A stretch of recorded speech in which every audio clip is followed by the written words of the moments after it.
अध्याय 3 चुनाव और प्रतिनिधित्व। परिचय। क्या आपने कभी शतरंज खेला है? यदि उसमें काला घोड़ा ढाई घर चलने के बजाय सीधा चलने लगे तो क्या होगा? या क्रिकेट के खेल में यदि अंपायर न हो तो क्या होगा? प्रत्येक खेल में हमें कुछ नियमों का पालन करना पड़ता है। उन नियमों को बदल दिया जाए तो खेल का परिणाम भी बदल जाएगा। इसी तरह प्रत्येक खेल में एक निष्पक्ष अंपायर होना चाहिए जिसके निर्णयों को सभी खिलाड़ी स्वीकार कर लें। खेल शुरू करने से पहले ही हमें नियमों और अंपायर के बारे में सहमति बनानी पड़ेगी। जो खेल के बारे में सत्य है वही चुनाव के बारे में भी सत्य है। चुनाव संपन्न कराने के भिन्न भिन्न नियम और व्यवस्थाएं हैं। चुनाव का परिणाम इस पर निर्भर करता है कि हमने कैसे नियम बनाए हैं। हमें चुनावों को निष्पक्ष ढंग से कराने के लिए एक मशीनरी भी चाहिए। चूंकि ये दोनों ही निर्णय चुनावी राजनीति का खेल शुरू होने से पहले ही लिए जाने चाहिए, इसलिए इन्हें सरकार पर नहीं छोड़ा जा सकता। अतः चुनाव के बारे में इन मूलभूत निर्णयों को लोकतांत्रिक देश के संविधान में लिख दिया जाता है। इस अध्याय में हम चुनाव और प्रतिनिधित्व के बारे में संवैधानिक प्रावधानों का अध्ययन करेंगे। अपने संविधान में जिस चुनाव पद्धति को स्वीकार किया गया है, हम उसके महत्व और चुनाव कराने की निष्पक्ष मशीनरी से संबंधित संवैधानिक प्रावधानों के आशय पर प्रकाश डालेंगे। इस संबंध में संविधान के प्रावधानों को संशोधित करने के लिए जो सुझाव दिए गए हैं, हम उन्हें भी देखेंगे। इस अध्याय को पढ़ने से आपको निम्नलिखित बातों का पता चलेगा। चुनाव की विभिन्न विधियां। अपने देश को चुनाव व्यवस्था की विशेषताएं। स्वतंत्र और निष्पक्ष चुनाव कराने के प्रावधानों का महत्व और चुनाव सुधार पर होने वाली बहस। चुनाव और लोकतंत्र। आइए हम अपने से ही चुनाव और प्रजातंत्र के बारे में 2 प्रश्न पूछकर अध्याय की शुरुआत करें। क्या बिना चुनाव के लोकतंत्र कायम रह सकता है? 7 क्या बिना लोकतंत्र के चुनाव हो सकता है? पिछली कक्षाओं में हमने जो कुछ भी पढ़ा उसके उदाहरणों का प्रयोग करते हुए हमें इन प्रश्नों पर चर्चा करनी चाहिए। पहला प्रश्न हमें एक बड़े लोकतंत्र में चुनाव की आवश्यकता के बारे में याद दिलाता है। कोई भी निर्णय लेने में सभी नागरिक प्रत्यक्ष रूप से भाग नहीं ले सकते, अतः लोग अपने प्रतिनिधियों को चुनते हैं। इसलिए चुनाव महत्वपूर्ण हो जाता है। हम जब भी भारतीय लोकतंत्र के बारे में सोचते हैं तो सहज ही हमारा ध्यान पिछले चुनावों पर चला जाता है। आज चुनाव पूरी लोकतांत्रिक प्रक्रिया के जाने पहचाने प्रतीक हो गए हैं। हम प्रायः प्रत्यक्ष और अप्रत्यक्ष लोकतंत्र में अंतर करते हैं। प्रत्यक्ष लोकतंत्र में नागरिक रोजमर्रा के फैसलों और सरकार चलाने में सीधे भाग लेते हैं। प्राचीन यूनान के नगर राज्य प्रत्यक्ष लोकतंत्र के उदाहरण माने जाते हैं। अनेक लोगों की स्थानीय सरकारें, खासतौर से ग्राम सभाएं, प्रत्यक्ष प्रजातंत्र के निकटतम उदाहरण हैं। लेकिन जब लाखों और करोड़ों लोगों को निर्णय लेना हो तो इस प्रकार के प्रत्यक्ष लोकतंत्र को व्यवहार में नहीं लाया जा सकता। इसलिए जनता के शासन का अर्थ सामान्यतः जनता के प्रतिनिधियों के द्वारा चलने वाले शासन से है। ऐसी व्यवस्था में नागरिक अपने प्रतिनिधियों को चुनते हैं जो देश के शासन और प्रशासन को चलाने में सक्रिय रूप से भाग लेते हैं। इन प्रतिनिधियों को चुनने की विधि को चुनाव या निर्वाचन कहते हैं।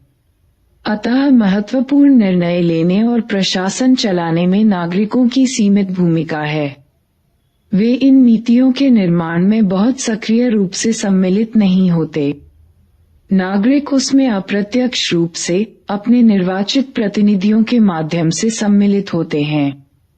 जिस व्याख्या में सभी प्रमुख निर्णय निर्वाचित प्रतिनिधियों के माध्यम से लिए जाएं, उसमें प्रतिनिधियों के निर्वाचन का तरीका बहुत महत्वपूर्ण हो जाता है।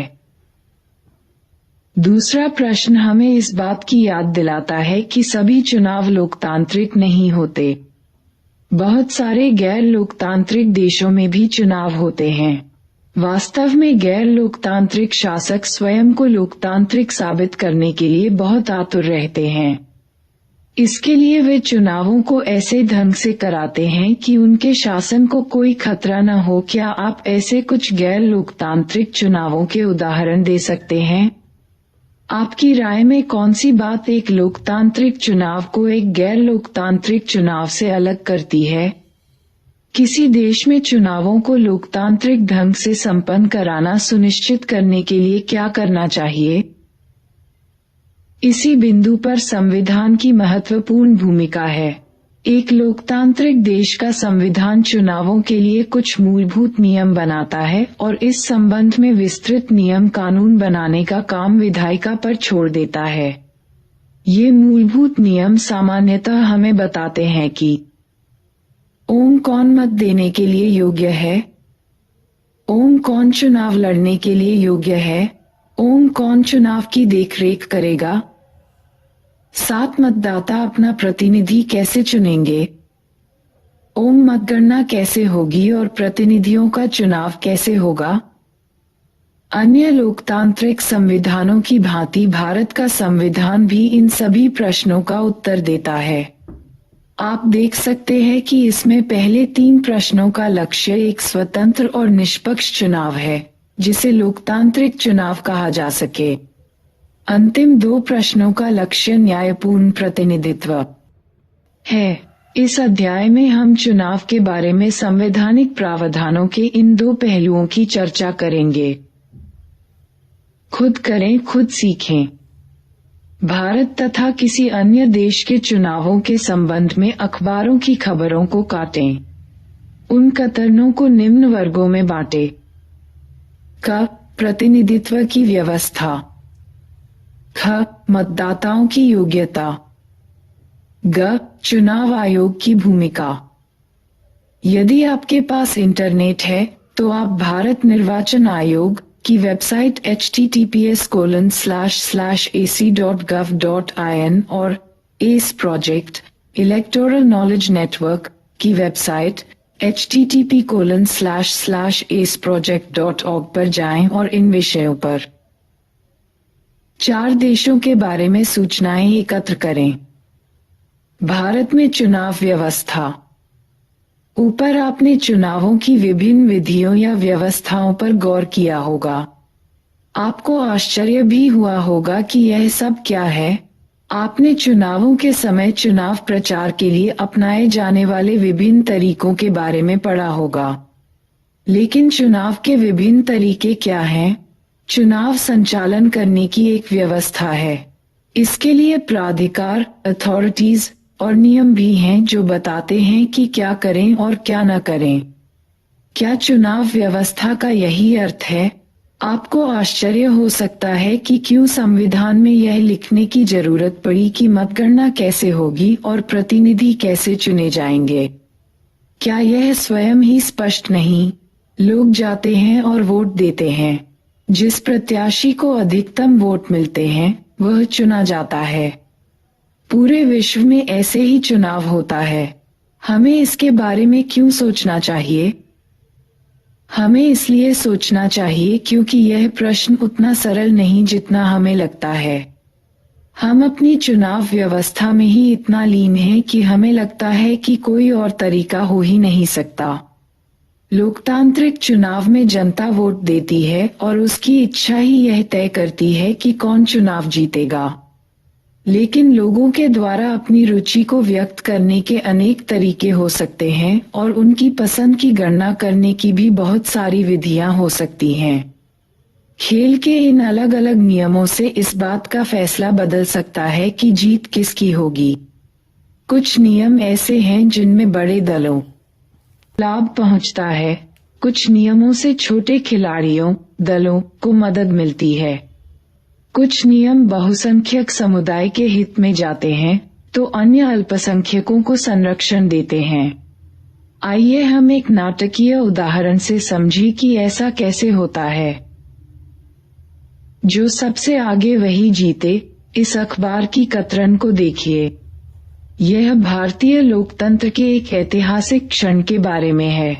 1984 के लोक सभा चुनाव में कांग्रेस पार्टी ने 543 में से 415 सीटें जीतीं, जो कुल सीटों के 80% से भी अधिक है।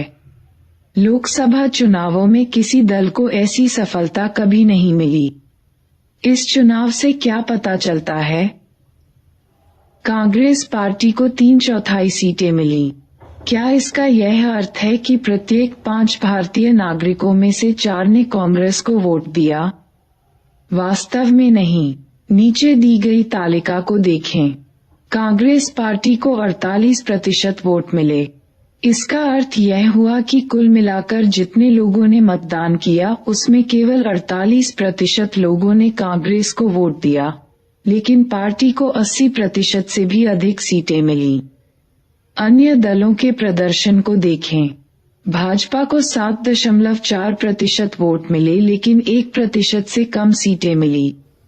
ऐसा कैसे हुआ? ऐसा इसलिए हुआ क्योंकि हम अपने देश में चुनाव की एक विशेष विधि का पालन करते हैं। इस व्यवस्था में पूरे देश को 543 निर्वाचन क्षेत्रों में बांट दिया गया है।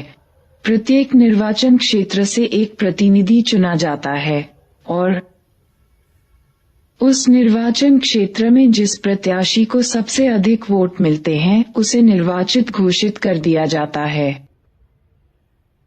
यह ध्यान रखना जरूरी है कि इस व्यवस्था में जिस प्रत्याशी को अन्य सभी प्रत्याशियों से अधिक वोट मिल जाते हैं उसे ही निर्वाचित घोषित कर दिया जाता है।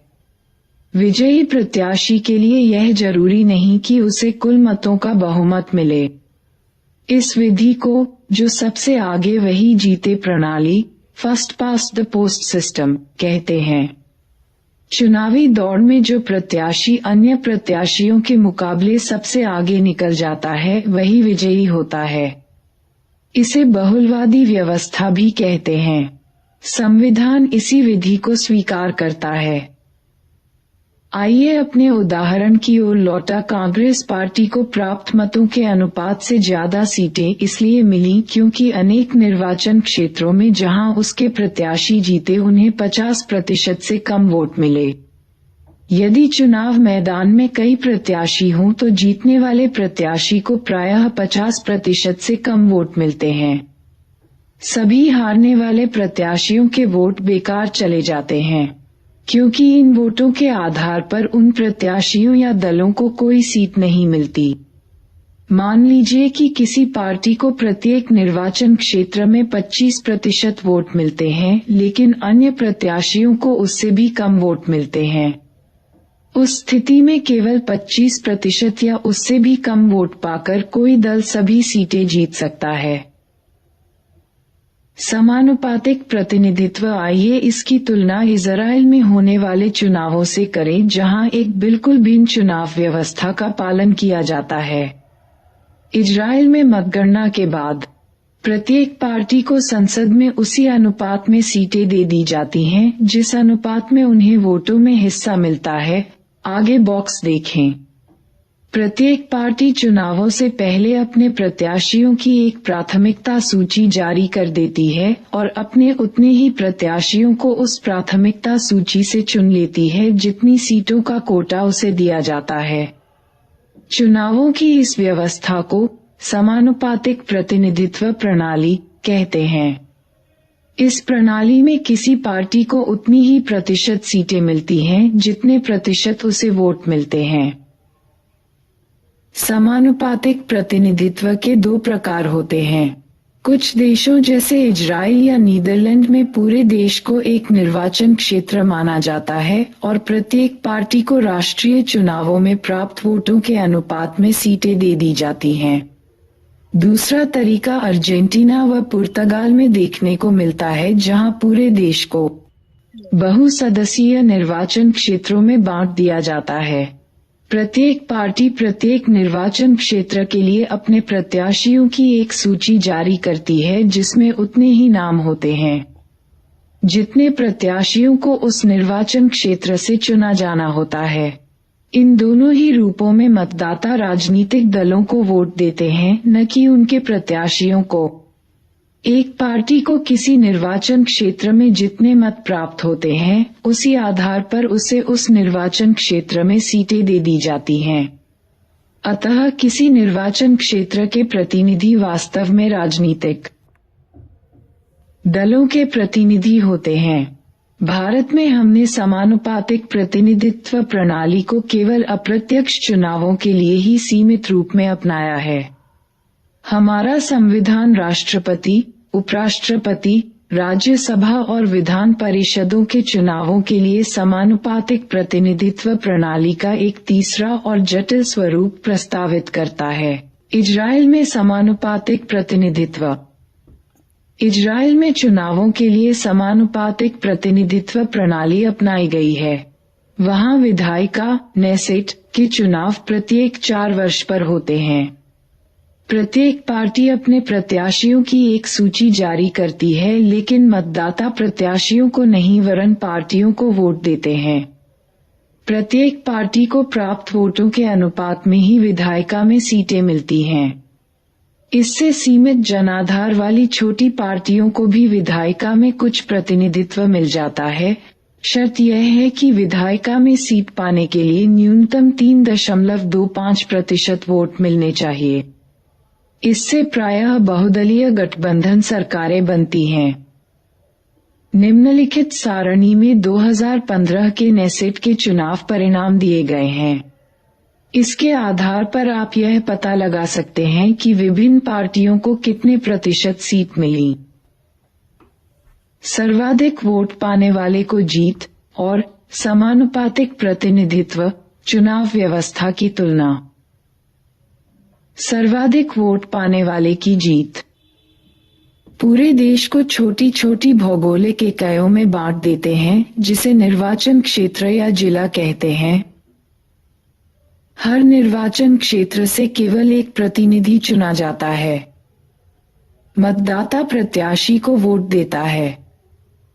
समानुपातिक प्रतिनिधित्व। किसी बड़े भौगोलिक क्षेत्र को एक निर्वाचन क्षेत्र मान लिया जाता है। पूरा का पूरा देश एक निर्वाचन क्षेत्र गिना जा सकता है। एक निर्वाचन क्षेत्र से कई प्रतिनिधि चुने जा सकते हैं। मतदाता पार्टी को वोट देता है। पार्टी को प्राप्त वोटों के अनुपात से अधिक या कम सीटें विधायिका में मिल सकती है। हर पार्टी को प्राप्त मत के अनुपात में विधायिका में सीटें हासिल होता है। विजयी उम्मीदवार को जरूरी नहीं कि वोटों का बहुमत 50% एक मिले। विजयी उम्मीदवार को वोटों का बहुमत हासिल होता है। उदाहरण यूनाइटेड किंगडम और भारत, जैसे कि इजराइल और नीदरलैंड। राज्यसभा के चुनावों में समानुपातिक प्रतिनिधित्व की प्रणाली। समानुपातिक प्रतिनिधित्व का एक तीसरा स्वरूप हमें भारत में राज्यसभा चुनावों में देखने को मिलता है। इसे एकल संक्रमणीय मत प्रणाली कहते हैं। प्रत्येक राज्य को राज्यसभा में सीटों का निश्चित कोटा प्राप्त है। राज्यों की विधानसभा के सदस्यों द्वारा इन सीटों के लिए चुनाव किया जाता है। इसमें राज्य के विधायक ही मतदाता होते हैं। मतदाता चुनाव में खड़े सभी प्रत्याशियों को अपनी पसंद के अनुसार एक वरीयता क्रम में मत देता है। जीतने के लिए किसी प्रत्याशी को मतों का एक कोटा प्राप्त करना पड़ता है, जो निम्नलिखित फॉर्मूले के आधार पर निकाला जाता है। कुल मतदान, कुल विजयी उम्मीदवार। एक उदाहरण के लिए, यदि राजस्थान के 200 विधायकों को राज्यसभा के लिए 4 सदस्य चुनना है तो विजयी उम्मीदवार को 204 जोड़ 1 + 1, 205 + 1, 4 जोड़ 1 जोड़ 41 वोटों की जरूरत पड़ेगी। जब मतगणना होती है तब उम्मीदवारों को प्राप्त प्रथम वरीयता वोट गिना जाता है। प्रथम वरीयता वोटों की गणना के बाद यदि प्रत्याशियों की वांछित संख्या वोटों का कोटा नहीं प्राप्त कर पाती तो पुनः मतगणना की जाती है। ऐसे उस प्रत्याशी को मतगणना से निकाल दिया जाता है जिसे प्रथम वरीयता वाले सबसे कम वोट मिले हो। उसके वोटों को अन्य प्रत्याशियों में बांट दिया जाता है। ऐसा करने में प्रत्येक मत पत्र पर अंकित द्वितीय वरीयता वाले प्रत्याशी को वह मत हस्तांतरित कर दिया जाता है। इस प्रक्रिया को तब तक जारी रखा जाता है जब तक वांछित संख्या 4 के बराबर प्रत्याशियों को विजयी घोषित नहीं कर दिया जाता। भारत में सर्वाधिक वोट से जीत की प्रणाली क्यों स्वीकार की गई? इस प्रश्न के उत्तर का अनुमान लगाना बहुत कठिन नहीं है।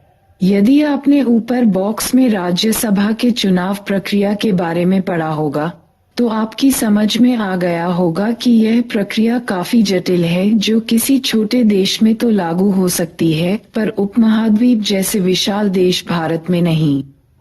सर्वाधिक वोट से जीत वाली व्यवस्था की सफलता इसकी लोकप्रियता का कारण है।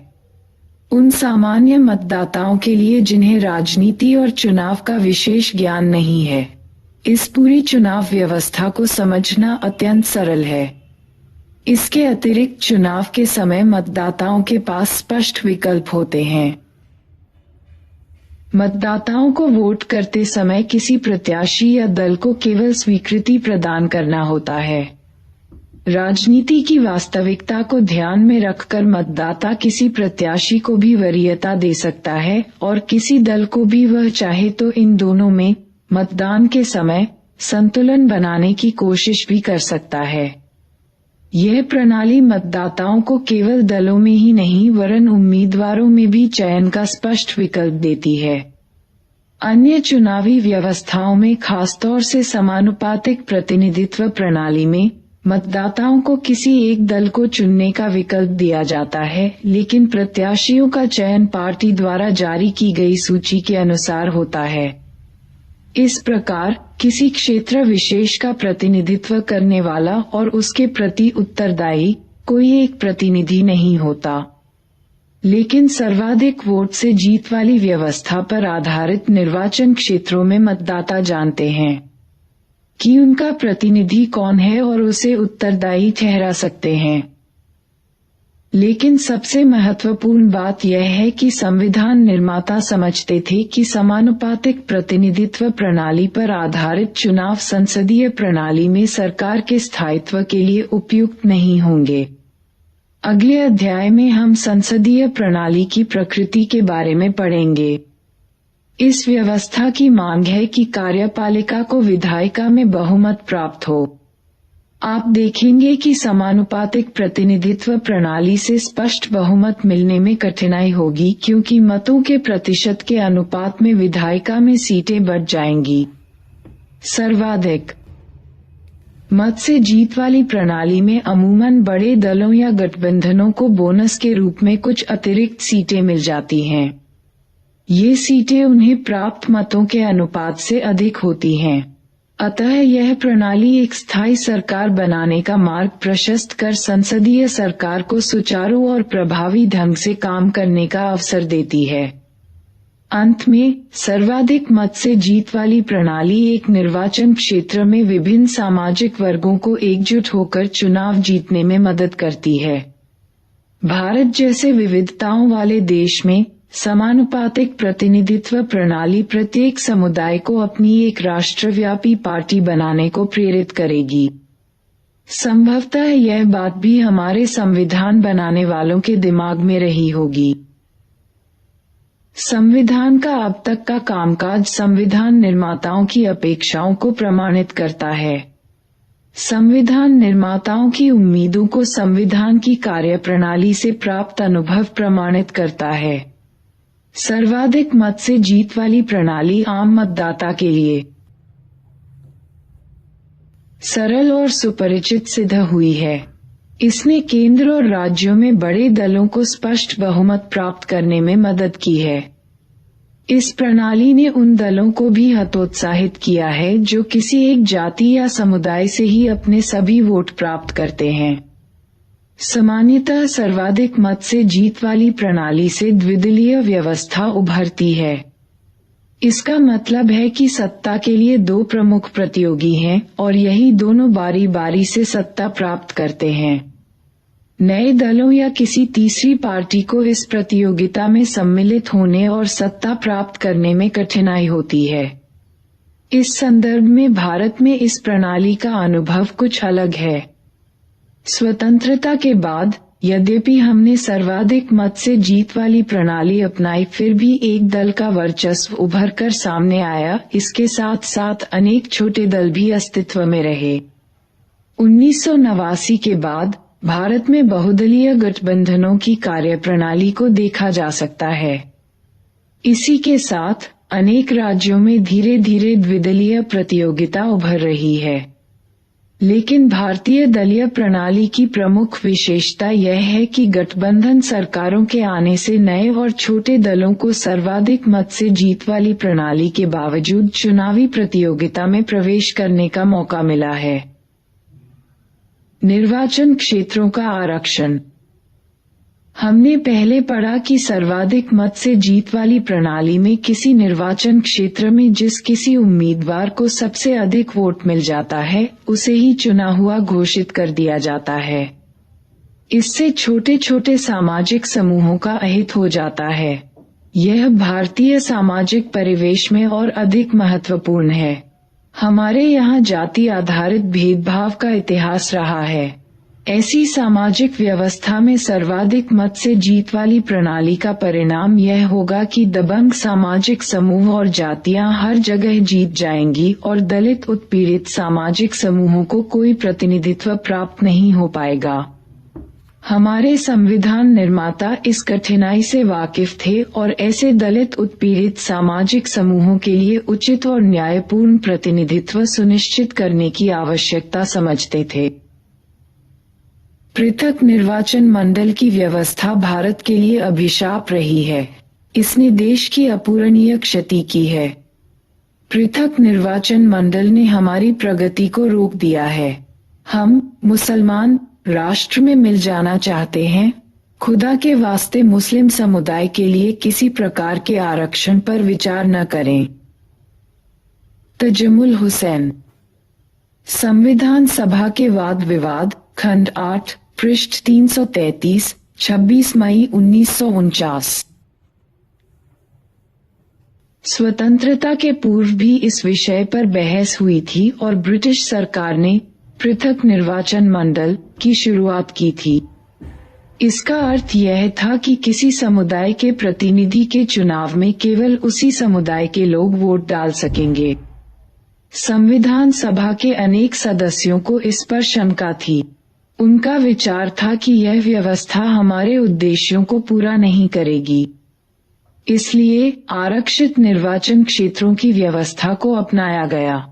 इस व्यवस्था के अंतर्गत किसी निर्वाचन क्षेत्र में सभी मतदाता वोट तो डालेंगे, लेकिन प्रत्याशी केवल उसी समुदाय या सामाजिक वर्ग का होगा जिसके लिए वह सीट आरक्षित है। अनेक ऐसे सामाजिक समूह हैं जो पूरे देश में फैले हुए हैं। किसी एक निर्वाचन क्षेत्र में उनकी इतनी संख्या नहीं होती कि वे किसी प्रत्याशी की जीत को प्रभावित कर सकें, लेकिन पूरे देश पर नजर डालने पर वे अच्छे खासे बड़े समूह के रूप में दिखाई देते हैं।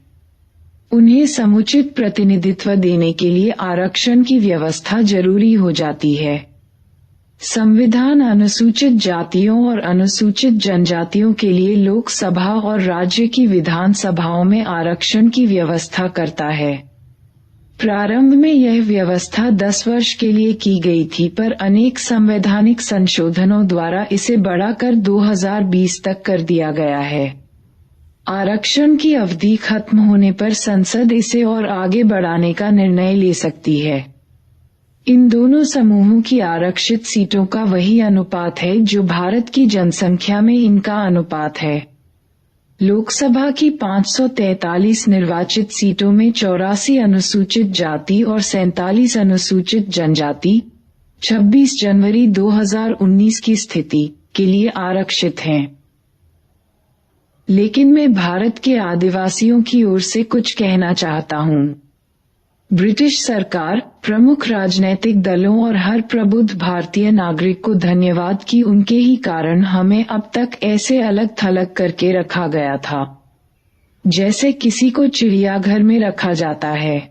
हम आपके साथ घुलने मिलने को तैयार हैं और इसी कारण हमने व्यवस्थापिकाओं में सीटों के आरक्षण की मांग पर जोर दिया है। हमने पृथक प्रतिनिधित्व की मांग नहीं की है। 1935 के अधिनियम के अंतर्गत पूरे भारत की सभी विधानसभाओं में 1585 में कुल 24 विधायक आदिवासी थे और केंद्र में तो एक भी नहीं था। जयपाल सिंह। संविधान सभा के वाद विवाद, खंडवी पृष्ठ 226, 27 अगस्त 1947। कौन से निर्वाचन क्षेत्र आरक्षित होंगे, यह कौन तय करता है? किस आधार पर यह निर्णय लिया जाता है? यह निर्णय एक स्वतंत्र संस्था द्वारा लिया जाता है जिसे परिसीमन आयोग कहते हैं। राष्ट्रपति परिसीमन आयोग का गठन करते हैं। यह चुनाव आयोग के साथ मिलकर काम करता है। इसका गठन पूरे देश में निर्वाचन क्षेत्रों की सीमा खींचने के उद्देश्य से किया जाता है। प्रत्येक राज्य में आरक्षण के लिए निर्वाचन क्षेत्रों का एक कोटा होता है जो उस राज्य में अनुसूचित जाति या अनुसूचित जनजाति की संख्या के अनुपात में होता है। परिसीमन के बाद परिसीमन आयोग प्रत्येक निर्वाचन क्षेत्र में जनसंख्या की संरचना देखता है। जिन निर्वाचन क्षेत्रों में अनुसूचित जनजातियों की जनसंख्या सबसे ज्यादा होती है उसे उनके लिए आरक्षित कर दिया जाता है। अनुसूचित जातियों के मामले में परिसीमन आयोग दो बातों पर ध्यान देता है। आयोग उन निर्वाचन क्षेत्रों को चुनता है जिसमें अनुसूचित जातियों का अनुपात ज्यादा होता है, लेकिन वह इन निर्वाचन क्षेत्रों को राज्य के विभिन्न भागों में फैला भी देता है। ऐसा इसलिए कि अनुसूचित जातियों का पूरे देश में बिखराव समरूप है। जब कभी भी परिसीमन का काम होता है, इन आरक्षित निर्वाचन क्षेत्रों में कुछ परिवर्तन कर दिया जाता है। संविधान अन्य उपेक्षित या कमजोर वर्गों के लिए इस प्रकार के आरक्षण की कोई व्यवस्था नहीं करता। इधर लोकसभा और राज्यों की विधानसभाओं में महिलाओं के लिए आरक्षण को जोरदार मांग उठी है। यह देखते हुए कि प्रतिनिधि संस्थाओं में बहुत कम महिलाएं चुनी जाती हैं, उनके लिए 1/3 सीटें आरक्षित करने की बात हो रही है। शहरी और ग्रामीण स्थानीय सरकारों में महिलाओं के लिए सीटें आरक्षित कर दी गई हैं। इसे हम स्थानीय सरकार वाले अध्याय में पढ़ेंगे। लोकसभा और विधानसभा में ऐसी ही व्यवस्था करने के लिए संविधान का संशोधन करना पड़ेगा। इसके लिए लोकसभा में कई बार संशोधन प्रस्ताव लाया गया, पर उसे पारित नहीं किया जा सका। स्वतंत्र और निष्पक्ष चुनाव। किसी भी चुनाव प्रणाली की कसौटी यह है कि वह एक स्वतंत्र और निष्पक्ष चुनाव प्रक्रिया सुनिश्चित कर सके। यदि हम लोकतंत्र को एक जमीनी हकीकत बनाना चाहते हैं, तो यह जरूरी है कि चुनाव प्रणाली निष्पक्ष और पारदर्शी हो। चुनाव प्रणाली ऐसी होनी चाहिए जिससे मतदाताओं की आकांक्षाएं चुनाव परिणामों में न्यायपूर्ण ढंग से व्यक्त हो सकें।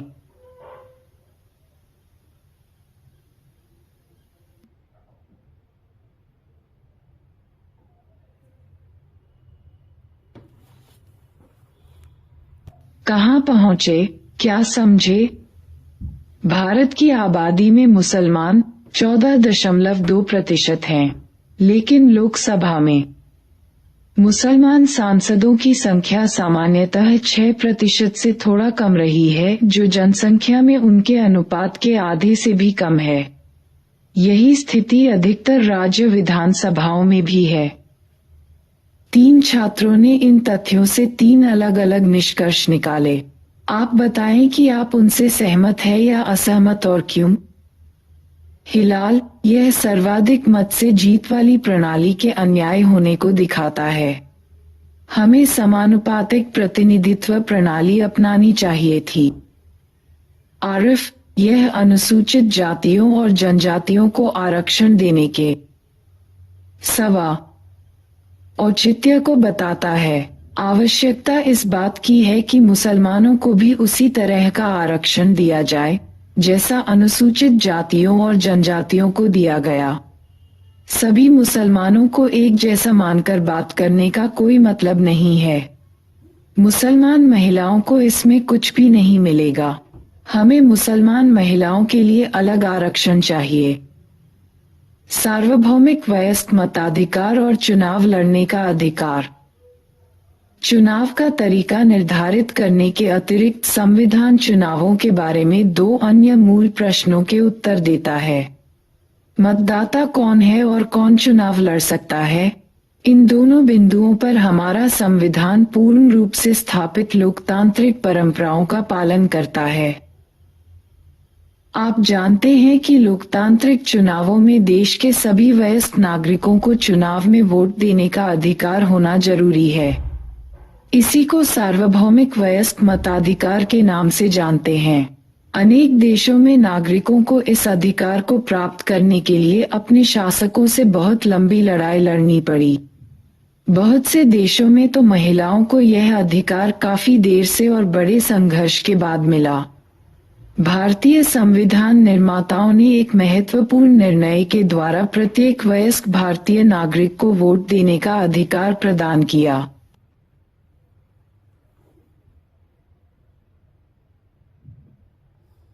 1989 तक 21 वर्ष से ऊपर के भारतीय नागरिकों को वयस्क भारतीय माना जाता था। 1989 में संविधान के एक संशोधन के द्वारा इसे घटाकर 18 वर्ष कर दिया गया। वयस्क मताधिकार सभी नागरिकों को अपने प्रतिनिधियों की चयन प्रक्रिया में भाग लेने का अवसर प्रदान करता है। यह समानता और गैर भेदभाव के सिद्धांत के अनुरूप है, जिसका अध्ययन हमने अधिकारों वाले अध्याय में किया है। अनेक लोग पहले और आज भी ऐसा मानते हैं कि बिना शैक्षणिक योग्यता के सभी को वोट देने का अधिकार देना सही निर्णय नहीं था।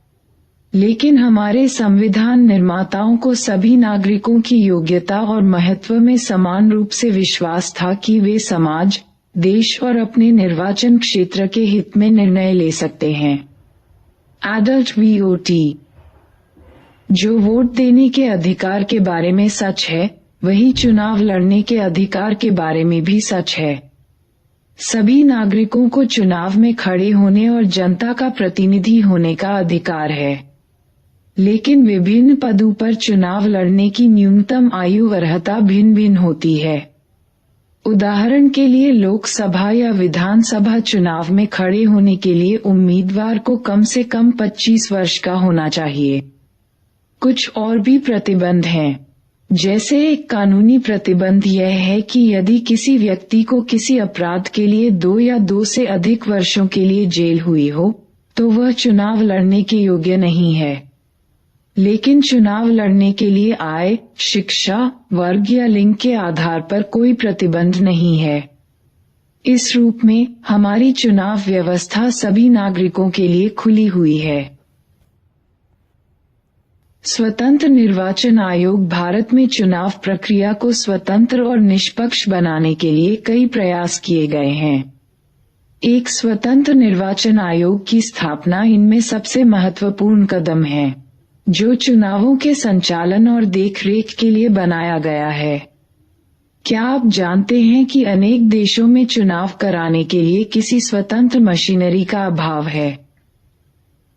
अनुच्छेद 324(1) इस संविधान के अधीन संसद और प्रत्येक राज्य के विधान मंडल के लिए कराए जाने वाले सभी निर्वाचनों के लिए तथा राष्ट्रपति और उपराष्ट्रपति के पदों के निर्वाचनों के लिए निर्वाचक नामावली तैयार कराने का और उन सभी निर्वाचनों के संचालन का अधीक्षण, निर्देशन और नियंत्रण एक आयोग में निहित होगा, जिसे इस संविधान में निर्वाचन आयोग कहा गया है।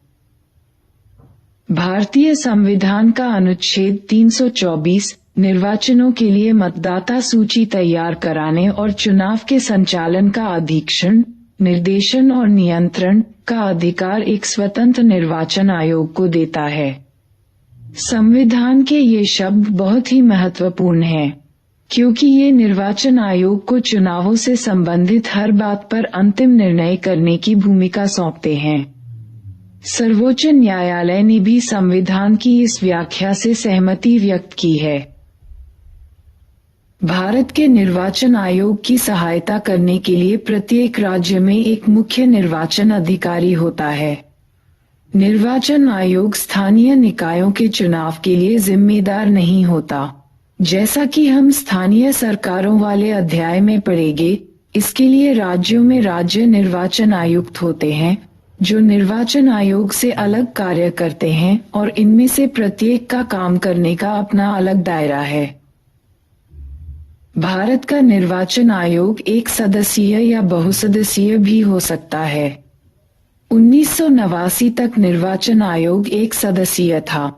1989 के आम चुनावों के ठीक पहले 2 अन्य निर्वाचन आयुक्तों को नियुक्त कर इसे बहुसदस्यीय बना दिया गया।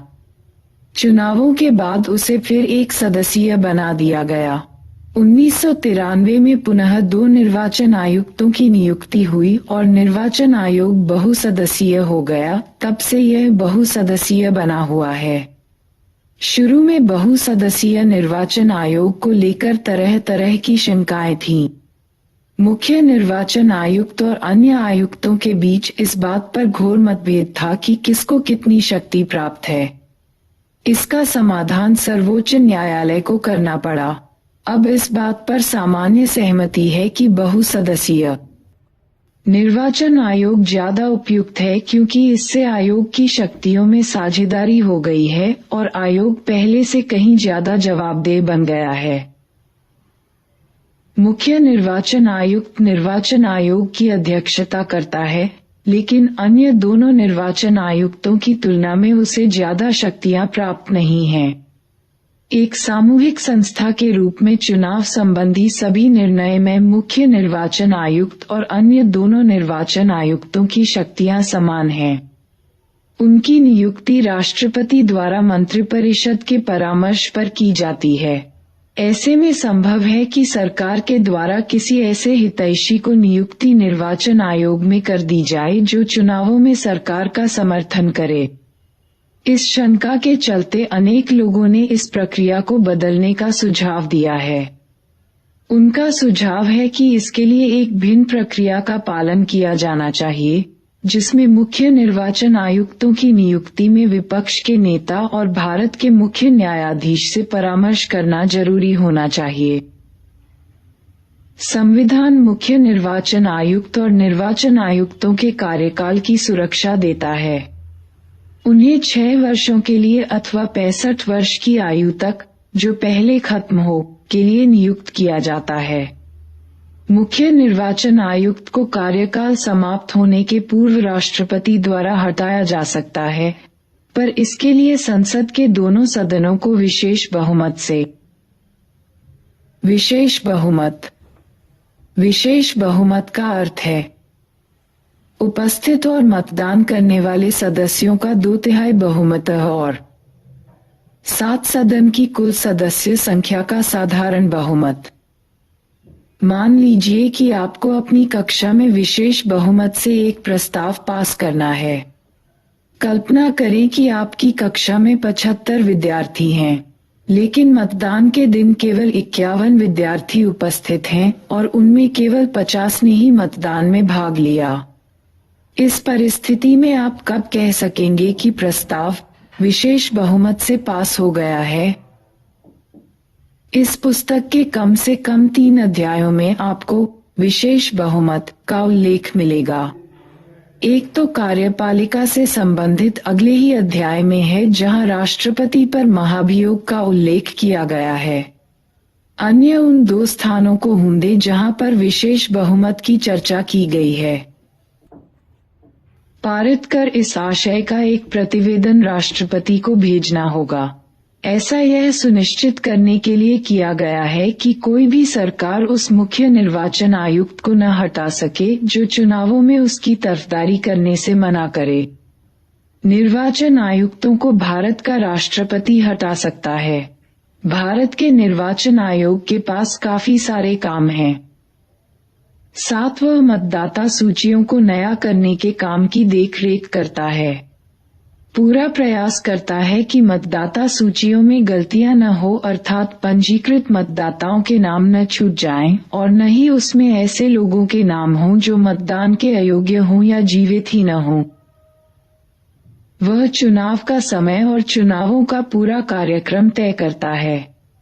इस कार्यक्रम में निम्न बातों का उल्लेख होता है: चुनाव की अधिघोषणा, नामांकन प्रक्रिया शुरू करने की तिथि, मतदान की तिथि, मतगणना की तिथि और चुनाव परिणामों की घोषणा। साथ इस पूरी प्रक्रिया में निर्वाचन आयोग को स्वतंत्र और निष्पक्ष चुनाव कराने के लिए निर्णय लेने का अधिकार है। वह पूरे देश, किसी राज्य या किसी निर्वाचन क्षेत्र में चुनावों को इस आधार पर स्थगित या रद्द कर सकता है कि वहां माकूल माहौल नहीं है तथा स्वतंत्र और निष्पक्ष चुनाव कराना संभव नहीं है। निर्वाचन आयोग राजनीतिक दलों और उनके उम्मीदवारों के लिए एक आदर्श आचार संहिता लागू करता है। वह किसी भी निर्वाचन क्षेत्र में दोबारा चुनाव कराने की आज्ञा दे सकता है। यदि उसे लगे कि मतगणना प्रक्रिया पूरी तरह से उचित और न्यायपूर्ण नहीं थी, तो वह दोबारा मतगणना कराने की भी आज्ञा दे सकता है। 7. निर्वाचन आयोग राजनीतिक दलों को मान्यता देता है और उन्हें चुनाव चिन्ह आवंटित करता है। निर्वाचन आयोग के पास बहुत ही सीमित कर्मचारी होते हैं। वह प्रशासनिक मशीनरी की मदद से चुनाव कराता है, लेकिन एक बार चुनाव प्रक्रिया शुरू हो जाने पर चुनाव संबंधी कार्यों के संबंध में आयोग का पूरी प्रशासनिक मशीनरी पर नियंत्रण हो जाता है। चुनाव प्रक्रिया के दौरान राज्य और केंद्र सरकार के प्रशासनिक अधिकारियों को चुनाव संबंधी कार्य दिए जाते हैं और इस संबंध में निर्वाचन आयोग का उन पर पूरा नियंत्रण होता है। निर्वाचन आयोग इन अधिकारियों का तबादला कर सकता है या उनके तबादले को रोक सकता है। अधिकारी निष्पक्ष ढंग से काम करने में विफल रहे तो आयोग उसके विरुद्ध कार्रवाई भी कर सकता है। विगत वर्षों में निर्वाचन आयोग एक स्वतंत्र सत्ता के रूप में उभरा है, जिसने चुनाव प्रक्रिया की निष्पक्षता सुनिश्चित करने के लिए अपनी शक्तियों का प्रयोग किया है। उसने चुनाव प्रक्रिया की गरिमा बनाए रखने के लिए निष्पक्ष और न्यायपूर्ण ढंग से काम किया है। निर्वाचन आयोग का इतिहास इस बात का गवाह है कि संस्थाओं की कार्यप्रणाली में प्रत्येक सुधार के लिए कानूनी या संवैधानिक परिवर्तन आवश्यक नहीं। यह आम धारणा है कि 25 वर्ष पहले के मुकाबले आज निर्वाचन आयोग ज्यादा स्वतंत्र और प्रभावी है। ऐसा इसलिए नहीं कि निर्वाचन आयोग की शक्तियां या उसकी संवैधानिक सुरक्षा बढ़ा दी गई है। दरअसल निर्वाचन आयोग ने केवल उन शक्तियों का और प्रभावशाली ढंग से प्रयोग करना शुरू कर दिया है जो उसे संविधान में पहले से ही प्राप्त थी। 1951-52 से लोकसभा के 17 चुनाव हो चुके हैं। निर्वाचन आयोग के द्वारा विध जनसभाओं के अनेक चुनाव और उपचुनाव कराए गए। निर्वाचन आयोग को असम, पंजाब तथा जम्मू और कश्मीर जैसे हिंसाग्रस्त क्षेत्रों में चुनाव कराने में अनेक कठिन परिस्थितियों का सामना करना पड़ा है। उसे 1991 में पूरी चुनाव प्रक्रिया को बीच में ही रोकना पड़ा, क्योंकि चुनाव प्रचार के दौरान पूर्व प्रधानमंत्री राजीव गांधी की हत्या कर दी गई। निर्वाचन आयोग को 2002 में एक अन्य गंभीर समस्या का सामना करना पड़ा, जब गुजरात विधानसभा भंग कर दी गई और चुनाव कराना पड़ा। लेकिन निर्वाचन आयोग ने पाया कि राज्य में अप्रत्याशित हिंसा के कारण स्वतंत्र और निष्पक्ष चुनाव कराना तुरंत संभव न था। निर्वाचन आयोग ने राज्य में विधानसभा चुनावों को कुछ महीनों के लिए स्थगित करने का निर्णय लिया। सर्वोच्च न्यायालय ने निर्वाचन आयोग के इस निर्णय को वैध ठहराया। कहाँ पहुँचे, क्या समझे? निर्वाचन आयोग को इन शक्तियों और विशेषाधिकारों को देने के बारे में आप क्या सोचते हैं? यदि ऐसा नहीं किया जाता तो क्या होता? निर्वाचन आयोग चुनाव संबंधी कार्यों में लगाए गए सरकारी कर्मचारियों को आदेश दे सकता है। सरकार मुख्य निर्वाचन आयुक्त को नहीं हटा सकती। आयोग उस चुनाव को रद्द कर सकता है जो उसे निष्पक्ष न लगे। चुनाव सुधार। चुनाव की कोई प्रणाली कभी आदर्श नहीं हो सकती। उसमें अनेक कमियां और सीमाएं होती हैं। लोकतांत्रिक समाज को अपने चुनावों को और अधिक स्वतंत्र और निष्पक्ष बनाने के तरीकों को बराबर खोजते रहना पड़ता है। वयस्क मताधिकार, चुनाव लड़ने की स्वतंत्रता और एक स्वतंत्र निर्वाचन आयोग की स्थापना को स्वीकार कर भारत में चुनावों को स्वतंत्र और निष्पक्ष बनाने की कोशिश की गई है। लेकिन पिछले 66 वर्षों के अनुभवों के बाद हमारी चुनाव प्रणाली में सुधार के लिए अनेक सुझाव दिए गए हैं।